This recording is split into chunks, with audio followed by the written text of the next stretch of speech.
So, Tom, you got to tell us about how Nicky Cruz, the first convert of Brother Wilkerson in the Teen Challenge ministry. I mean, this is amazing. How he ended up impacting your life some years ago. Well, actually, back in 1978, I moved down here to Phoenix, and I was a young man at that time. I was 19 years old, and right around the Phoenix Center before it became Teen Challenge is where I had a job down there and when I was working, and that's where I started doing really the heavy part of my drug use. And eventually I had to go back to Iowa. And for many years I was addicted to several things, mostly methamphetamines.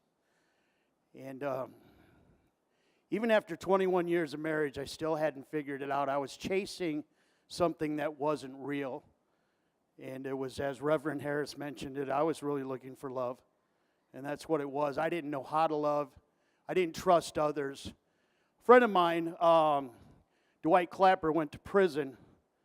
And when I had moved over to Colorado Springs, and he had come out of prison 3 years later, and he was in the Delta State Prison where he had given his life over to the Lord. And as he had come back, he started working back where we were literally selling meat off the back end of a truck and going around the neighborhoods. And he started to share with me the love of Christ and the true love of Christ. And he had taken me to his church that Sunday, and a young man from a place called Teen Challenge had given his testimony. He came up out of the crowd and gave his testimony. Well, back in 1983, I think it was, or 84, a friend of mine he signed me up for David Wilkerson's newsletters. And they kept sending them to me. And I had that newsletter in my pocket that day because I wore a suit to church. And the next guy that came up, the pastor said, "Hey, we didn't even realize you were here in town." He says, "Would you mind sharing a little bit?" And it was Nicky Cruz that got up and started sharing about Teen Challenge. And he made a statement. He says, "If you're sitting there ashamed of who you are and ashamed of what you've done, there's one who has forgiven you. And if you need help, this church can get you to a place that will get you that help."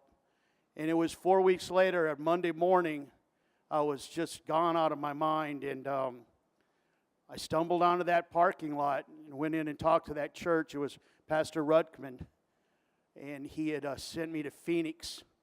And he never mentioned the 13-month part until he got off the phone and I had committed. But I just want to say one thing. Teen Challenge is more than just coming in here and getting clean. And if I say anything to you guys, this was a great achievement for you guys today. An awesome achievement. But today's the day where the battle starts. You have to make a commitment past this. You have to tell yourself, and it's something I wish I would have done, that, hey, I'm in to win. Because if you're not in to win, you're going to get hit hard. And if you get hit hard, you can always come back. There's restoration. I hope you don't have to find that route. And I only say that because it's taken me a few times. But never give up. And as Pastor Reverend Harris said, never give up loving each other and loving yourself. I am just now starting to, I came into Teen Challenge a mess and a wreck. Today I'm just a mess. So, but the truth of the matter is, I'm never going to give up because I have the tools and I have God on my side.